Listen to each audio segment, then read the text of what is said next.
GothCast, episode 33. I am Dr. Sanders. I'm Robbie Gore.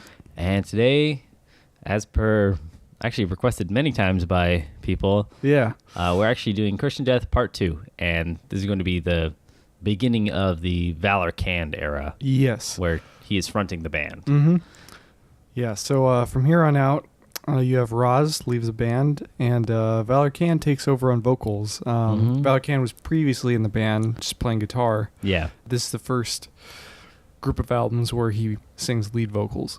Yeah, exactly. And a lot of people who are familiar with Christian Death, or at least, know them somewhat peripherally, a lot of people don't like the Valor Kand era as much. Yeah, but then there's also the people who are like super hardcore Valor Kand fans, and then they like hate the Rozz William fans. So there's this very weird split in the community for Christian Death. Yeah, it's kind of like those things, it says like, I don't know, like Bauhaus or Love and Rockets. People do like those kind of things, and they do like Christian Death or Christian Death. It's just like the different eras. But Valor Kand, there's a lot of controversial stuff with this particular era of it. And not saying that there wasn't controversy with the Rozz when we talked about that, when we actually did that episode. But it just seems like some of these albums for the Valor Kand era aren't as well known as the Rozz albums. Like I said, it seems like today the most referenced albums, at least as far as I see, are Only Theater of Pain and Catastrophe Ballet. Yeah, I think part of that is...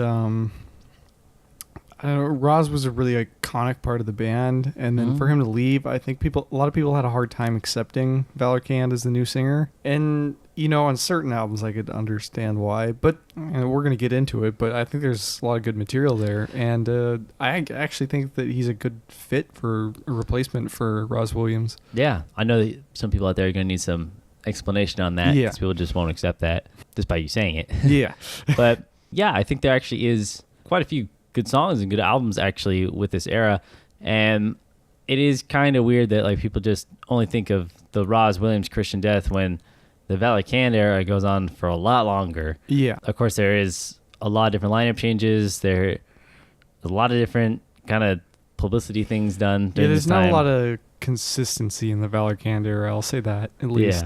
And of course we're going to see a shift in sound as we go on. But actually in the beginning, it's kind of similar. But it's similar. There's definitely a shift, but it's not something that's incredibly pushed to the forefront. It's not a substantial change. Yeah, exactly. So let's just get right into it. So the first album we're going to talk about is... Atrocities. Atrocities. Probably one of the most well-known albums of the Valor Kand era, probably just because it's from the 80s. This album and the next album, I think, are the most well-known. I think the third one that we're doing today actually is going to, I think it's like the highest-selling one, but that's for a specific reason most people think.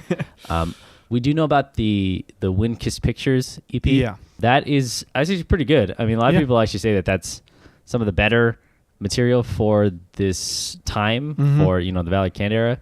I do like it. It's actually been reissued a lot with a whole bunch of different songs. Yeah, and a lot of songs have been added to it that I think really helped fill out that particular EP. Yeah, so I think when it was initially released, it had about just 4 songs, and now if you go... Now it's basically a full album. Yeah, so if you go find the re-releases or you find like the CDs, they have like a full track listing. I think they added like a whole bunch of demos and a whole bunch of different stuff to kind of fill it out and make it like a whole release. But we focus on the main releases. I'll say if anybody wants my recommendation, I do recommend Wind-Kissed Pictures. I definitely would as well. Yeah, because it's still very similar to the songwriting of Ashes. Yeah, not as good, but like it's kind of like a in between Ashes and I mean, it makes sense chronologically. Yeah, I forget if I read something differently somewhere. I think that was like initially only released in like Italy, and was like, I don't quote me on this. I'll just look it up. I don't know. I'm probably going to release it on the podcast anyway, but I think I read some like theory or some like thing out there a long time ago that they had recorded it basically to earn a profit to like fly back home or something like that, because it was really strange where it was released. Like I think it was only released like in Italy, and then eventually it was rebranded as Christian Death album, and when they went back, so it's kind of a really strange release. But I do actually recommend Wind-Kissed Pictures. But the first full length that we're talking about is Atrocities. Yep. And so this is their 4th studio album. Yep. And like we said, first to feature Valor Kand on vocals. We also have some other lineup changes in the band as well.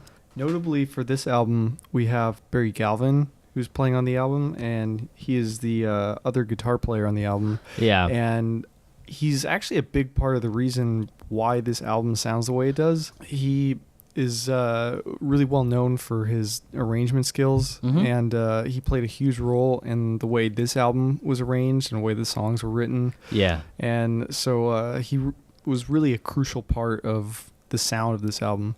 And I think you see like a shift when you get to the next album. Not incredibly so, but like I think you definitely noticed the lack of his presence on that album. Yeah. Yeah. And I got to say with this one, you still have Gitani on this, and she's still really good. She's like really amazing. Of course, Tani's great. Yeah. If you listen to when we did the first part, you know that I love the way that she sings, and like her playing's really good. She does all like the keyboards and everything like that, and it just really awesome. Even on some of the other work. Yeah, and you know, she sings lead on a few tracks, and all the songs she sings on, she really like shines through on. Yeah, they're all great tracks. And this is also when we get into the kind of concept album sort of thing. Yeah, very much so. And this is something that a lot of people have problems with the Valor Kand era, is that he typically picked one subject to write a whole album about. Yeah, and a lot of people criticized Valor Kand for being kind of pretentious in his concept albums. Yeah. Which I don't necessarily agree with, but, you know, to each their own. Well, the thing about it is he didn't just pick things that are abstract or anything, you know, like David Bowie does an album about a rock star alien, you know, like, and, you know, it's a little bit out there. Yeah. And so you can't really question it. You can't really compare it to anything. You're like, oh, this is like a story that he wrote, right? With this album, he's dealing with subjects of the Holocaust and Auschwitz and all these things that are very real. And so I think that opens it up to a lot more controversy. Definitely controversy, but I don't necessarily see it as being pretentious. Definitely controversial. Yeah. Well, I think, I think with some of the later ones, he's more so with the later releases. It's a more heavy-handed. Yeah. With this one, it is definitely within the lyrics, and I gotta say, the lyrics on this album right off the bat, not like the most amazing thing, they're but not amazing. Okay. But I will say, what I really like about this album, I think the vocal deliveries on this album are really good. They're very solid. Yeah. And that's something that we talked about when we did the first part of our Christian Death reviews, was that we felt that Rozz's vocals were kind of evolving as the band went on, and we really felt like he hit his stride when they got to Ashes. Yeah. And I feel like Valor Kand kind of continued that stride in this album. I felt like there was really solid vocal delivery, both from him and Gitani. Yeah, I totally agree with that. Gitani's always amazing. Yeah. But as far as Valor Kand's, first attempt at fronting this band, I actually gotta say it picks up, like where the last album left off, which is weird. Like, not to the same extent. Obviously, he has a different tone to his voice than Rozz did, but the inflection, the way that the songs are sung, is pretty similar. In fact, the opener, "Will of the Wisp," I think that's a very good example of the similarity between the way that he delivers vocals to Rozz's. Yeah, and it kind of continues on that songwriting. I mean, that's why I think Atrocities lines up pretty well with the Rozz albums. Yeah, I would agree.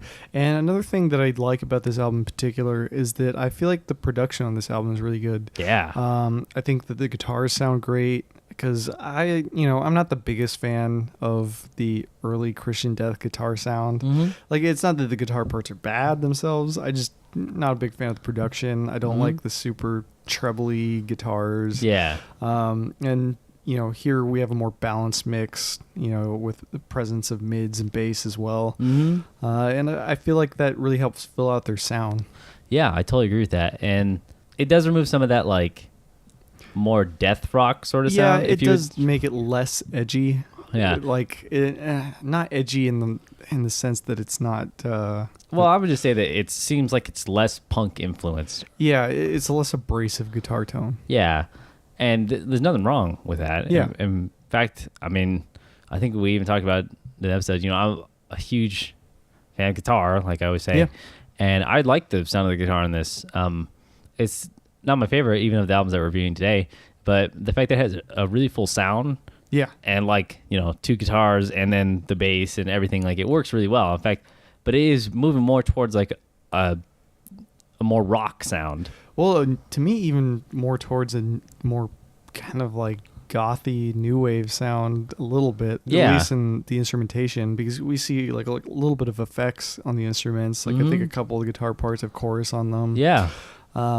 Whereas, you know, the previous albums were very much more straightforward death rock. Yeah. So, you know, very punk guitars with kind of gothy vocals on top of them. Yeah. Whereas this feels just a little more, I don't know, spooky in its arrangement. Kind of, yeah. I see what you're saying.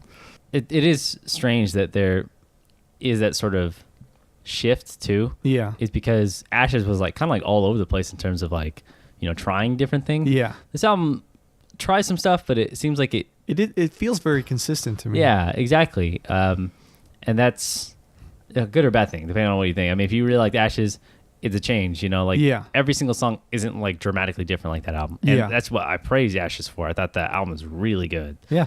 A few songs that I really like from this album, of course, Will o' the Wisp, which is the opener. Yeah, that's a great track. Yeah, super good. And of course, the one thing that I know Robert really liked was the violin part at the beginning. Yeah, Valor Kand actually plays a violin on this album, and he plays a fantastic piece, which is the intro to that song. And I would have liked to see more of that in the band. Like, right? That's so weird. He's such a good violin player that I'm surprised they didn't use that more often. Yeah, that's really strange. I guess he just likes, you know, the rock guitar kind of thing. But then you have Tales of Innocence, which has Gitani's vocals, and they are so good. Oh, yeah. Every song she sings on sounds great. Yeah. Next album. Yeah, that's really where we start seeing a lot of Gitani. And then, of course, the Danzig Waltz, which, of course, has her great piano playing. Like, I love that they started incorporating a lot more of that. Yeah, I love that there was a really opening up of the instrumentation. Like, I felt like on the early albums, they were great at what they did. You know, it was a very, I'm not going to use that word. The prototypical death rock sound. You know, kind of very dry guitars, very abrasive, kind of gainy guitars. Echoey vocals. Yep. Echoey vocals. Rozz's kind of talk singing, which happens less so on like Ashes, but more so on the early albums. Yeah. But by the time we get to this album, we have the band experimenting a lot more with, you know, new instruments. I mean, we have violins featured, pianos, we see synthesizers, we see presence of a lot of things that we didn't see on earlier albums. Yeah. And then the other one, sorry if I butchered this, I'm going to try and say it just because I really like the song. Shamir de Si de la. And that sounded a lot better when I was saying this before we started recording. Yeah, it's either Shamir or Chimere, but it's, de Si de la. Yeah, but I really, really like the instrumentation on that. I just like the way that, especially in the less distorted parts of this album, the way that the guitar and the bass all goes together. I definitely agree with that. I love it a lot. They push the bass so hard in this one, in this album, but they do it because it's really good. Yeah. It's not just like trying to... It's not just droning notes over and over again. Exactly. And, yeah, I mean, I like this album a lot. I gotta say, one thing I don't really like is the album cover. It's pretty weird. It's not their best album cover, but I kind of like it better than the next album cover, to be honest with you. I don't know about that. The next album cover doesn't do it for me. Okay, whatever. But yeah, for 1986, no Rozz, everything. I think this album really succeeds in what it was trying to do. Yeah, I think it's a success considering what they went through. Massive lineup change, losing their front singer. Yeah. And, essentially kind of having what would be a start over for most bands feels like a continuation. Yeah, and that's really weird to say. And I'll say, if you're looking for Ashes 2, this isn't Ashes 2. Yeah. It's more straightforward with what it's trying to do. It's trying to give you like some really good, like big kind of heavy hitting songs, you know, a little bit of the ballady with the pianos and stuff. Yeah. But it's a little less kind of abstract than some of the Rozz stuff. So if you're looking for that kind of continuation, this isn't it. But if you're looking for something that kind of has the spirit of Christian death. And chronologically makes sense as an evolution. Yeah, exactly. Then this would be it for me. I mean, I really think it makes sense. I highly recommend this album. Wow. I know a lot of people aren't super big fans of this album, unless they're in particular Valor Kand fans. Mm-hmm. But I gotta say, as someone who likes both some Rozz William albums and some Valor Kand albums, I think this is a really good album.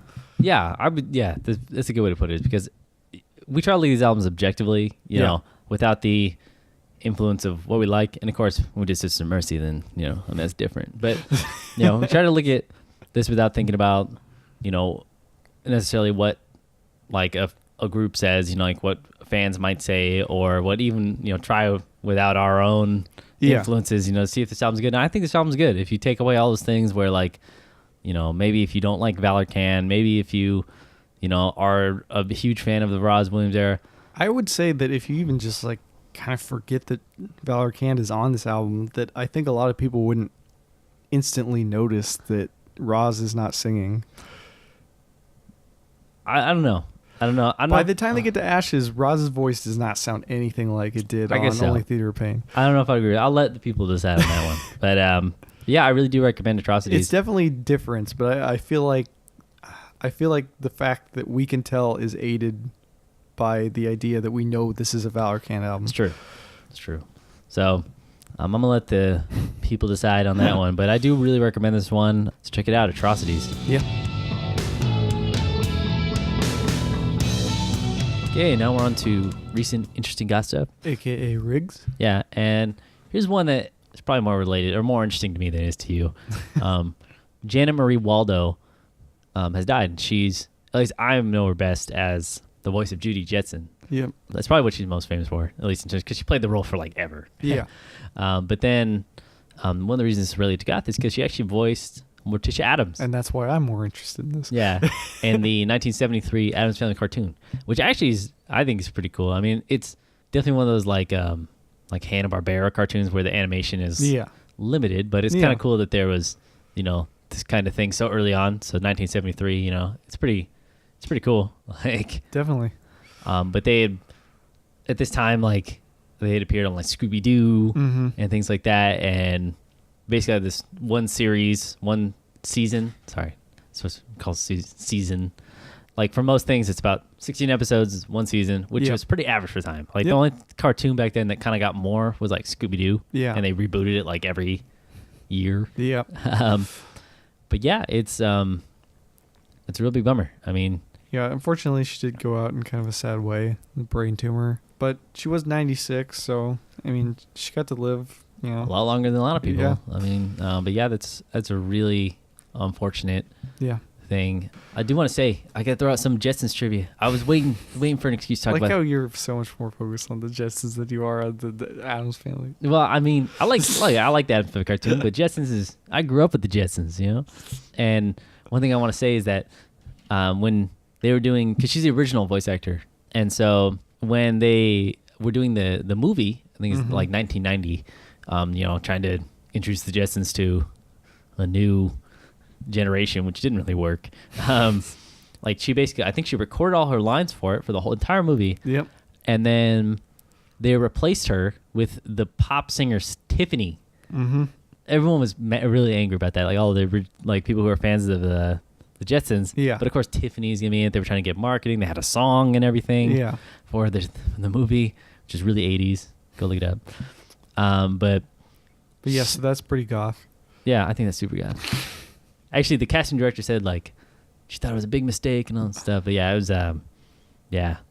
I just think, it's sad. Like, you know, voice actors do a lot of stuff, and she had, like, a really good voice. Like, and she was a good Morticia, you know? Like, yep. No, it really is unfortunate. But, you know, so is life. Yeah. And we've had a lot of deaths this year. Thank you. I mean, I guess we're getting back to goth with this one, all right? Well, we're about to delve into another dark story. It's going to get dark. Oh, by the way, I think she was the last remaining member of the original cast, so that kind of sucks too. Yeah. So death consumes us all. So yeah, on in just as a dark note, I'm gonna talk about a news story that happened on May 21st. Yeah. There was a crime committed. And earlier on in the episodes, we talked about how overseas they've made it a hate crime to basically attack subcultures or to assault people of subcultures. Yeah, basically anything that basically assaulting somebody for either looking different. Yeah, basically looking different, and that's that's good. I mean, we talked about that. I think it was with the I think it was Sophie Lancaster or something related to that story. Yeah. Yeah. But yeah, so that's now a hate crime over there. But there haven't been a lot of stories that have come out about the police actually doing anything about that. And so one just came out, but a 19-year-old Ryan Winnels was badly beaten by a gang of people. So badly beaten that he was left unconscious and ended up needing surgery. Yep. And this just happened a few days ago, and I got to say the police stepped up, and they're pursuing this as a hate crime. Good. And it happened in Nottinghamshire. And the Nottinghamshire police are the 11th police force to treat attacks on members of subcultures as hate crimes. So it's nice to... it's not nice to see that this happened, but it's nice to see that the police are starting to take this more seriously. Yeah, exactly. Because it really is a sad thing. I remember high school, and I kind of blended in behind the scenes, so I didn't get picked on a whole lot. But I remember kids who did get picked on a lot because they looked different and were into different things, and everyone just thought I was crazy during high school, so they just kind of left me alone. No one knew who I was. Oh, people knew who I was. I was the invisible person in the back of the room. I literally was jumping across desks inside of my German class. It's pretty crazy. Yeah. But yeah, it just sucks. Like, yeah, especially stupid. Like those guys, I can't understand how people can do something like that. Like how can you look someone in the eyes as you just take life out of them? Yeah, it just sickens me. It's just absolutely disgusting, especially with all the stuff that's been happening in America and all that. Like all the stuff we just had, shootings that we've just had. Yeah, just in case anybody wants to know about what I'm just gonna date this podcast, but who cares? I mean, it's relevant. Yeah. There was the Orlando shooting, which I think was like 50 people were killed inside of a gay nightclub, and then they had that singer Christina Grimmie, I think that's her name, was assassinated the day before that, or a few days before that. Then we just had another shooting today. Yep. Like in Oakland, like it's just crazy. So I just sometimes the brutality, humanity is just crazy. It's hard to believe. Just crazy right now. And this is a perfect example of like one person being beaten by a gang of people and just looking a certain way, looking different. And all the shootings happening because just people are different. Like it's just insane. Like I said, that's one of the reasons I really like the goth subculture, because it pretty much accepts everybody. Doesn't matter what your sexual orientation is, if it's one way or the other, or in between, a whole bunch of things, or non-existent. Doesn't matter how you look. I mean, this is a culture where you can put like neon tubes in your hair. Yeah. And it's totally okay. Yeah, it's just a really dark note, but that is what it is right now. Yeah. Hopefully everything. I mean, the fact that people are making strides to improve these things, at least, with that being treated as a hate crime. Yeah. Who knows where all the other stuff's going to go. Hopefully some of those things will trickle down to America. Yeah, we'll see. I doubt it, but. I know. Yeah. But that was recent, interesting goth and recent news stuff. Yeah. So let's get back to Christian Dad.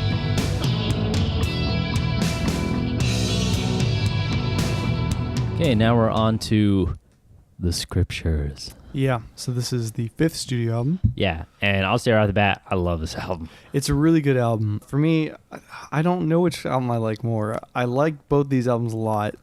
I think I like them for different reasons, so it's hard for me to pick one over the other.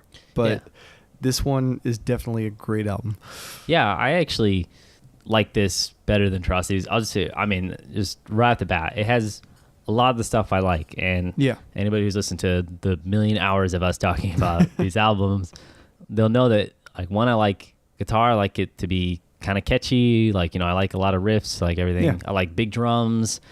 And I kind of like stuff that's like a little bit catchy, but still kind of has that, rawness to it. I think this album strikes the perfect balance for me of like that thing. Atrocities is good to me. Like I do like that, but it had some parts that I thought were just kind of okay, but this one I find so many songs that I just really, really enjoy. Like they are comparable. Atrocities and Scriptures are comparable. Yeah. I just think the songwriting and everything is so good on here. In fact, it takes songs from being like a good carryover from Christian Death, like on Atrocities, to what I think is like the super good songwriting. See, I partially agree with you. I do think that there is a further evolution of their sound. I like both these albums a lot. I think that they both do different things really well. I think that this album excels more at being kind of a concept album than the last album did. Yeah. Although some people will disagree with me on that.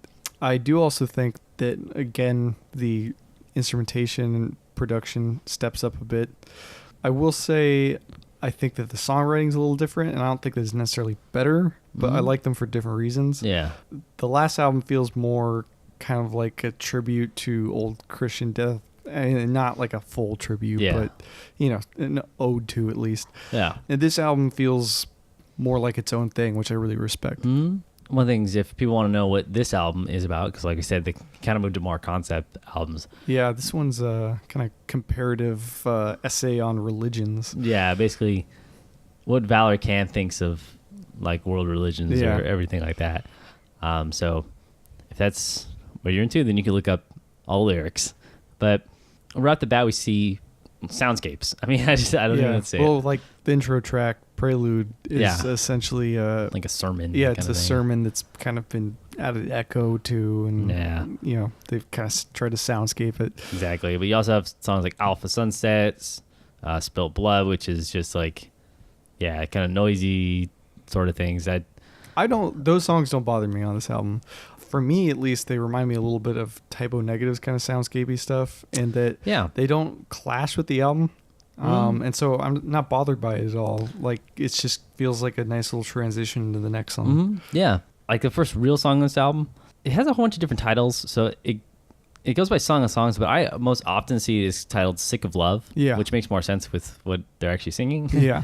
Like if you go to the Heretics Alive album, like Song of Songs fits more though with the concept album though, because that's a biblical reference. Yeah. But then if you like, say you listen to Heretics Live or anything like that, it's called Sick of Love, or you feel like that's a single called Sick of Love. Yeah. But it also goes by Song of Songs, and I've also heard it called like Song of Solomon. Yeah. So it's like this has a whole bunch of different titles. Well, Song of Songs is from Songs of Solomon, and so it's this whole biblical thing. But that song I think is so good.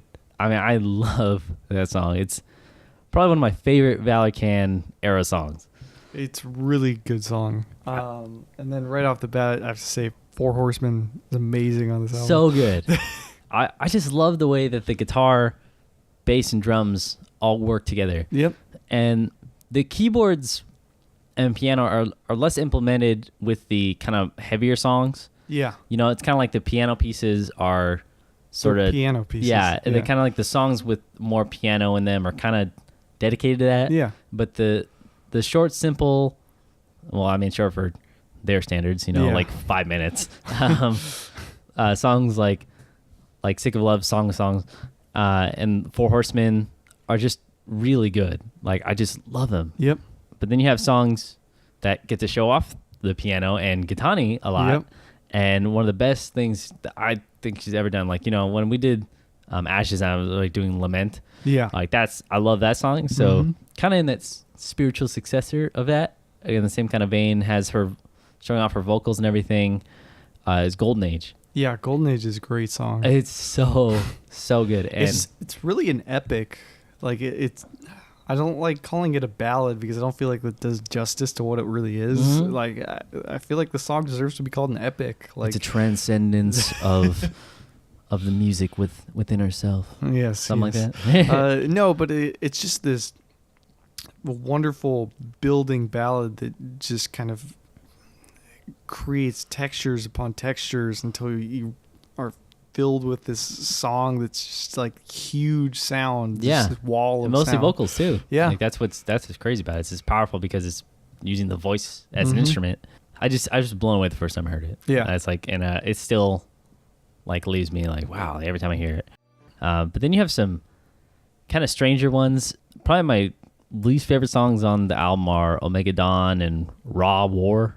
Yeah, they're just all right. Yeah, I don't know. It's kind of getting that like a little bit of droney, repetitive stuff. It's not necessarily awful, but it's just okay. Yeah. But then you have a cover of 1983 by Jimi Hendrix. So, by the way, not a very well-known Jimi Hendrix song, right? Isn't that weird? I think it's just really strange that they would cover that. But we're actually going to see more Jimi Hendrix in the future. I'm pretty sure Valor's like a really big Jimi Hendrix fan. Yeah. I'm pretty sure he's talked about that in interviews. And then if you look at his live gear, he pretty much always plays what is essentially the Jimi Hendrix Stratocaster, which is a black all single coil Stratocaster with white pickguard and a maple fretboard. Yeah, exactly. Yep. He definitely sometimes he does occasionally make an appearance with like a Jackson guitar or something else, but for the most part he plays the Strat. Yeah, exactly. But then I also want to say, like, when this album was first released, there was like a 7-inch single contained in it, like, you know, like. Yeah. And actually, I just bought Bat Nouveau's album, and they did the same thing, which is kind of cool. I always like it whenever like you unpack the album. You get the little single. Yeah, I like songs that aren't on there. Yep. Which, by the way, that's a 45 that runs at 33. Yeah. Isn't that weird? But we should say a 7-inch that runs at 33. Yeah, there you go. So, but yeah, when this came out initially, it came with a single that had Jezebel's Tribulations and Wraithu. I hope I'm saying that right. But Jezebel's Tribulation is awesome. Yeah. And great song. Yeah, like a lot of the new releases of it, at least for like CDs and stuff, have that actually on there. And that's a song I actually really recommend. I actually really recommend the CD releases for a lot of the Valor Kand era stuff, because there's a lot of songs that aren't included on the original release that I feel like are good songs, and why wouldn't you want them? Yeah, exactly. I really like this album. I don't know how to explain it. I mean, yeah, I can see why you wouldn't like the album art, by the way. Yeah, I really don't like the album art. Like, I'll be honest, that's probably my biggest critique of this album, because I don't have a lot to say about this negative. To me, it's just a little too plain, and it reminds me of Vision Thing, which if you guys listen to the Sisters of Mercy episode, you know how I feel about that. What, and that's like kind of like a modified Ankh religious symbol thing. I wouldn't say it's as bad as Vision Thing. I mean, at least in terms of artwork, but yeah, it is similar. You know, it's pretty plain. Just kind of has the. I kind of like that this whole album is basically a commentary on religion. Yeah, and then it looks very much like, you know, if you slim this down to a book form, it would kind of look like a Bible or something. Yeah, or some kind of religious iconography. Yeah, I do appreciate that. Whereas Vision Thing was just this ridiculous thing thrown on the cover. Exactly. Yeah, I don't hate the album cover. It doesn't really do it for me. Yeah. Oh, and then just in case anybody was wondering, I don't know if we mentioned with Atrocities, but Valor tends to do everything in like 2 acts. Yeah. So it's like with this one, it has like the Days of Yore and Nonce and the Womb of Time, which are the 2 acts of the album, and like. Also, we should mention again the lineup change for this album. So you have Galvin leave the band, which is probably again another reason why the sound changes yet again. Yeah, exactly. I just, man, it's kind of a bummer, this album, because knowing where it's going to go. Yeah. Like, this album. I know. Is so good. I know what you're getting at. I think this album is so good. And I really would have liked it to continue in this vein. I'll just say that. So when we do next time, I just wanted to say that this is probably, I don't know. I mean, I'm not as familiar with the 90s Christian Death Valor Kand albums. I mean, I've heard it, but I've never because I was never a massive Christian Death fan. Yeah. I've never sat down and listened through all the 90s material. Yeah. But I've heard songs here and there, and you know, they're not exactly something I would look forward to putting on. But when we do the next part and we're going to explore those albums, hopefully find an album that's like this one. Yes. But I do want to say that this is probably this is my favorite Valor Kand era album. Yeah. I don't want to commit to saying that yet. I'm saying it. Well, I'm saying it right now. Okay. At this moment, with how much I've listened to the rest of the material, this is my favorite era. I think favorite Valor Kand era album. for me, it's close to a tie with maybe a slight leaning towards Atrocities, but I love both these albums so much. I go listen to them both. Yeah, and David Glass leaves when this album's done. Yep. So they get a new drummer. It's gonna be a whole bunch of lineup changes. He actually does a lot of writing on this album. That's good. Yeah. It's pretty cool. But we're gonna see another lineup change soon. But Yeah. that's the Scriptures, and I very highly recommend it. Let me put it this way: if you like my specific recommendations for the other episodes, like say I don't know, say I think if you just liked our what we've recommended for Christian death. yeah, yeah. But I think this one's totally underrated. Like, Oh, I completely agree. so I know Atrocities is probably like the most popular of them because it's the next one, you know, Probably, or yeah. the one coming after it, like Yeah. the one that we're going to talk about next.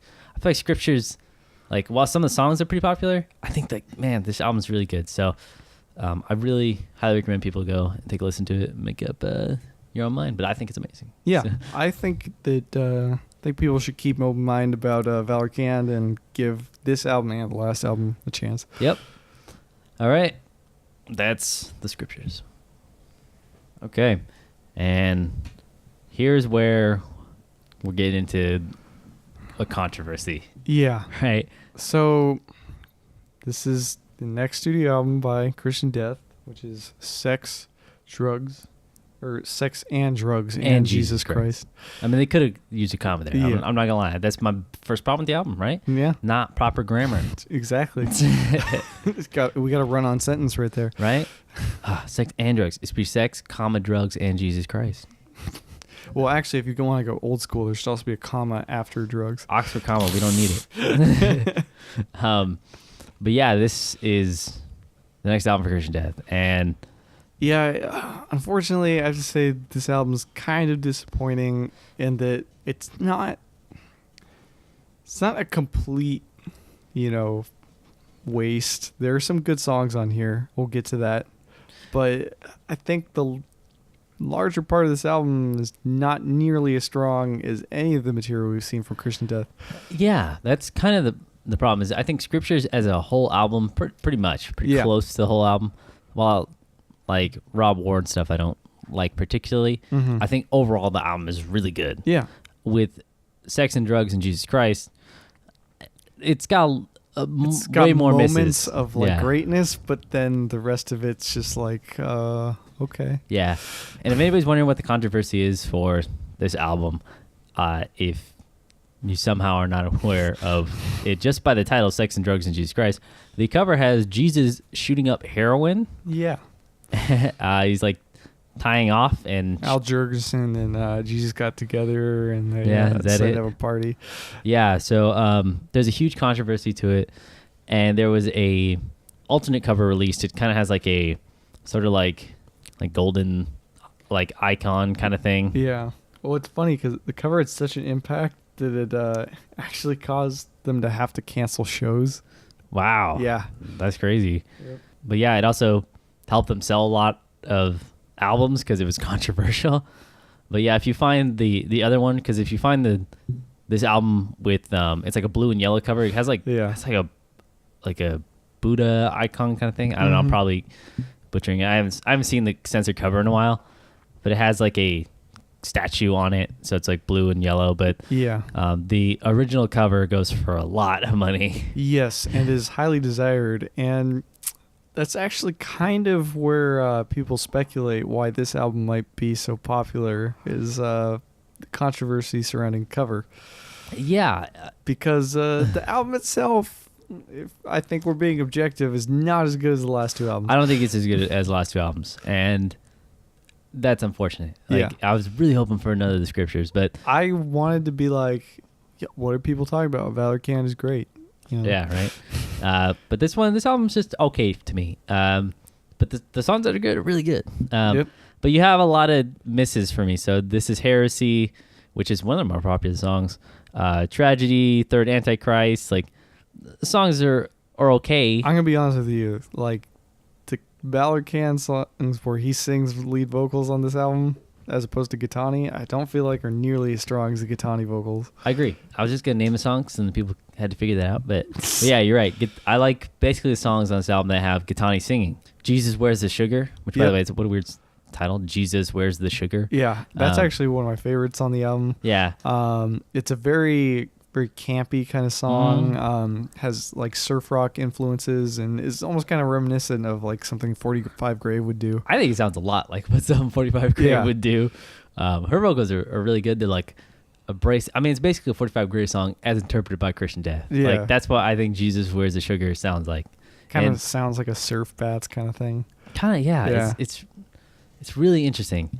But then the other songs that she does that are actually my favorite on the album. So Jesus, Where's the Sugar, Erection. Yeah, Erection's really good. That's a weird thing to say. Yeah. There's actually a song called Erection on this. It's one of the better songs of the album. I like the guitar sound. I wish they had named it something different, but you know. Yeah, what are you gonna do? Yeah, we like Erection. We like Erection. Oh, God, what does this become? Yeah, I really like Gitani's vocals on that, and the guitar. I like, I always like the kind of really effects heavy guitars, chorus and all that stuff, and this has all that. Yep. And this album actually has decent, like whenever they're doing the guitar really well, like I like it a lot. Like it has like the heaviness of like surf rock in some parts. It has that chorusy, nice gothic thing, which I like. It has that kind of less whiny death rock sort of sound, but it also has a lot of droning stuff on it, and I don't like it. But the other one I really like is Incendiary Lover, which has an awesome bass line. It does. But unfortunately, I don't really like much else on the album. Yeah, I know you don't like this track as much, but I liked 10,000 100 Times. It's not the best song on the album. I'd definitely say it probably ranks lowest on what are my favorite songs from the album. Yeah. But I did think that Valor Kand's vocals were better on that song than on the rest of the album. Yeah. Yeah, I just don't know. I mean, songs like Window Pane, I know that some of these songs are actually really popular. Like Window Pane's a pretty popular Christian Death song. Well, that's what I'm saying. Like a lot of people who are diehard Valor Kand fans, are into this kind of stuff and into these albums, and I think that's why there's such a polarity in the fan base. People who are Rozz William fans hate the Valor Kand fans, and vice versa. Yeah. And apparently David Glass, as far as I can tell, this is like one of those things that's really confusing. And like I said, it's like really confusing for a lot of Christian Death stuff. Is that some places online it lists that David Glass's last album with them was the previous album. Yeah. But then some of them list this album as the last album. Yeah, I found more sources that say this is his last album with them. Yeah, right. And also, unfortunately, this is the last Gitani album. Yeah, I think that's the saddest part. It's like, but then you notice, at least I notice a pretty big shift when she leaves the band.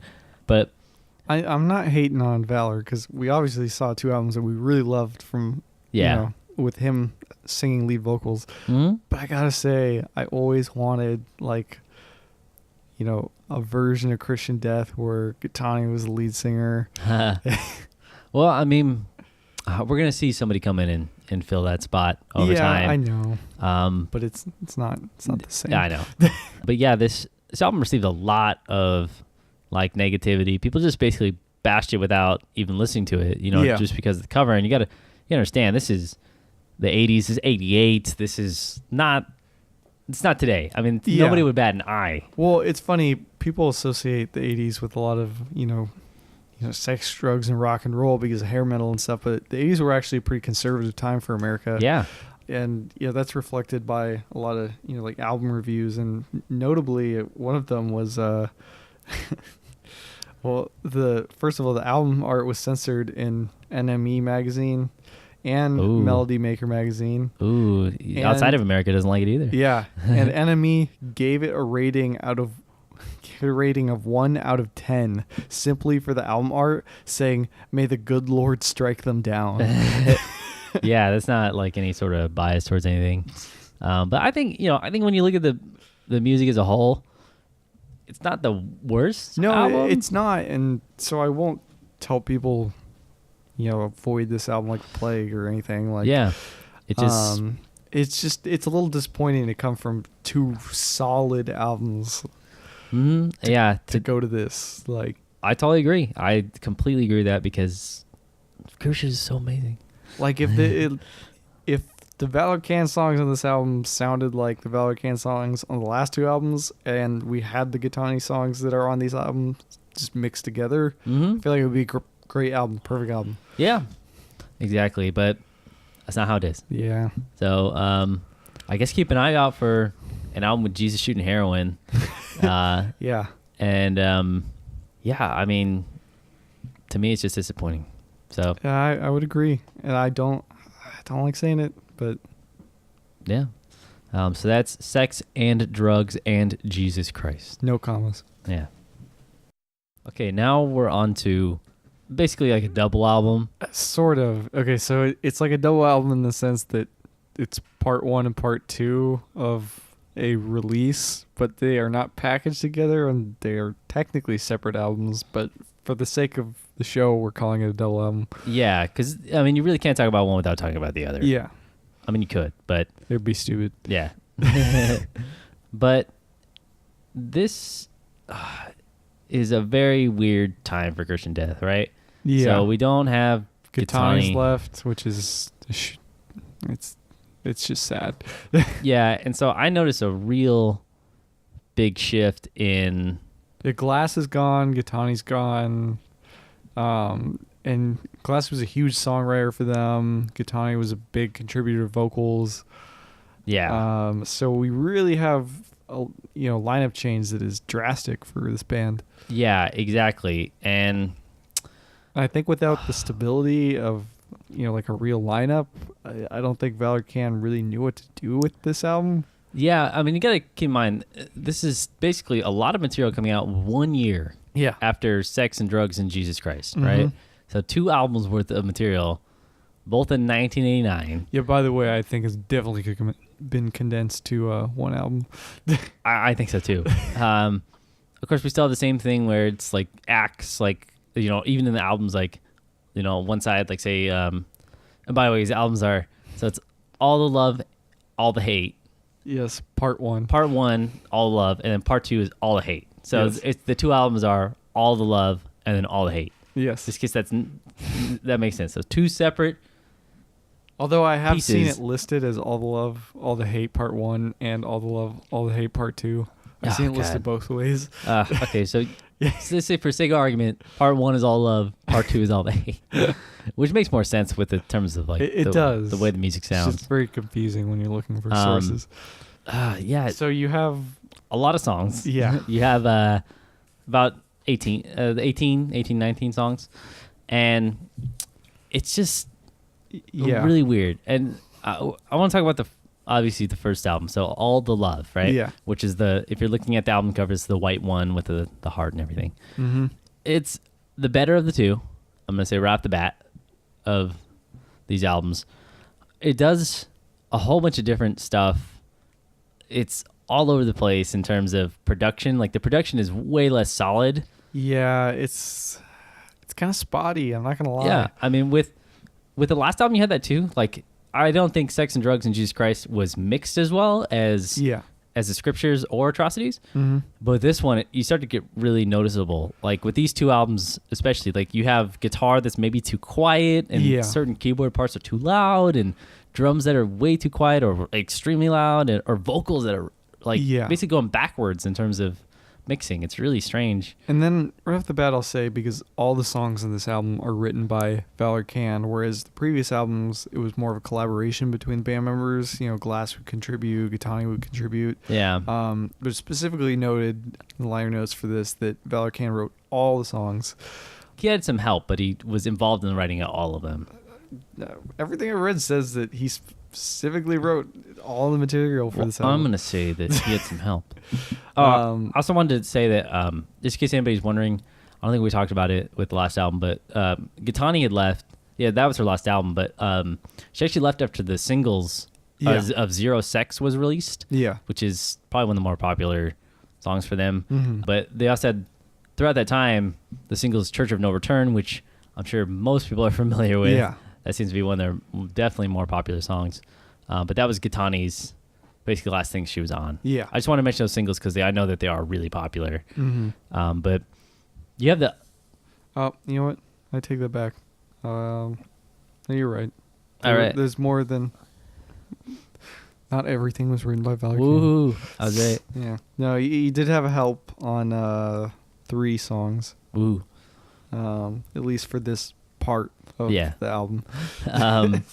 But I think that because he wrote so much of this material, I'm going to come out and say this. I have a theory, and I think that I like Valor Kand as a lead vocalist, but maybe not so much as a songwriter. Yeah, I don't know. You got some bad lyrics on this. I mean, love is like a bitchin' in my heart.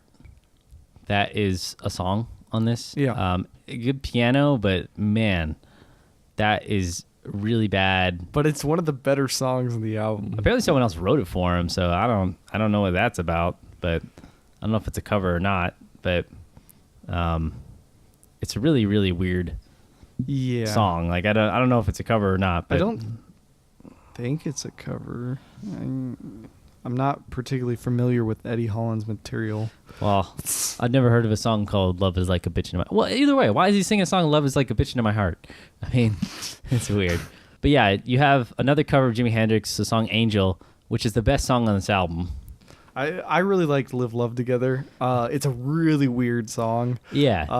But I kind of view it as parody of like religious, iconography and religious services, because it's basically this gospel song that Valor basically just belts out over. It actually has a really good voice for that kind of song, surprisingly. Yeah. But it definitely brought a couple chuckles to my face, right? But in a good way. It's just, this album just, I think, tries to, well, both of these albums, like, there's too much material, trying too much stuff. Like, it's all over the place. Okay, like, Live Love Together is like gospel, right? And keep in mind, there's also like another kind of soundscape intro sort of thing. We Fall Like Love, which is kind of like 80s. By the way, only single release from the album. Yeah. We Fall Like Love is more like the 80s ballad. Seemed like he was kind of catering to that. Love Don't Let Me Down is like more industrial influence. Like, we have a lot of industrial influences on these two albums. I'm Using You for Love. I think this really shows where Valor's vocals just, like, I don't know if he's at this time was skilled enough, but like the song and the instrumentation is good, but the vocals are just way, like, they sound so weird. They sound off key. They don't sound like they're in time. Like, yeah, I just don't think that Valor Kand had enough direction for this album, and by that I don't mean that he didn't have a vision. I just mean like either his producer didn't step in and be like, okay, you probably shouldn't do this, or a band member didn't step in and say, I don't think we should go this direction on this song. Yeah. I think he just had too much free reign with the album. I totally agree, actually. But as far as the other songs from this album, Deviant Love, what the hell? It's like a Devo song. Yeah. Like, weird keyboard, weird, like, everything is... Like, he's trying everything from the 80s. This album essentially has everything from the 80s on it. Yeah, and then I think probably the weirdest thing is that the last song in the album becomes basically a Metallica song. Yeah, yeah. Okay, so if you're listening to Woman to Mother Earth, and I'm serious, go look this up on YouTube or something like that. Woman to Mother Earth by Christian Death. If you get, like, I think it's like halfway through the song, tell me that doesn't sound like Metallica's Harvester of Sorrow. Yeah, it sounds exactly the same. Really weird. I don't know what's up with that, but so that's the first part. So that's All the Love. That's album 1. Okay. By the way, since we've been referring to this as All the Love, the album cover says All the Love, All the Hate. Oh, really? Yeah. Oh, dang. Oh, man. Whatever. All right. Let's move on to All the Hate, which has a different album cover. It has a black heart with the swastika on it that was censored again. With the heart thing from the first album. Yeah, it basically is like... Or the other part of the album. However you want to look at this. Yeah, it basically has like a darkened heart with a swastika on it. But then it was censored for a lot of different releases. Yeah. They just took out the swastika. Yeah. But this album, this particular part of this, I don't... This side is a mess. It sucks. It sucks. I am not afraid to say that I do not really like almost anything on this. It's just so disappointing. Like, the last album was kind of disappointing in that it didn't really deliver on what we had seen from the first two albums of the Valor Kand era. But this is disappointing because they move even further away from that. Yeah. And it almost, at this point, it looks like they're not going to return to that. Yeah. It's so disappointing because, like, as much as you want to criticize the first part, it's doing something interesting. Yeah. At least, I mean, it's a mess, but it's kind of like a funny mess. Yeah. Kind of like a funny bad movie. You know, like there's something to love about it. You know, it's kind of like there's some like I said, like it gives you a funny feeling. Like there's deviate love. Like we're saying, like what the hell? I think there's some things on there that are meant to be campy, and I hope I'm interpreting them right. Right. But it's like there's the gospel stuff. There's the Devo stuff. There's the Metallica riffs. Like there's some stuff that's like kind of interesting at least.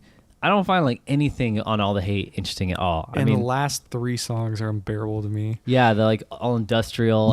I can't stand them. That's not to say that we don't like industrial music, just not when it comes from Christian death. Yeah, maybe. Well, it's just not good music. Like it was a good song, like we would say if it was good material, you know. But it's not. But like the song "I Hate You" has like some kids singing it, like and like saying all these obscenities. Like that's probably one of the better songs on that side.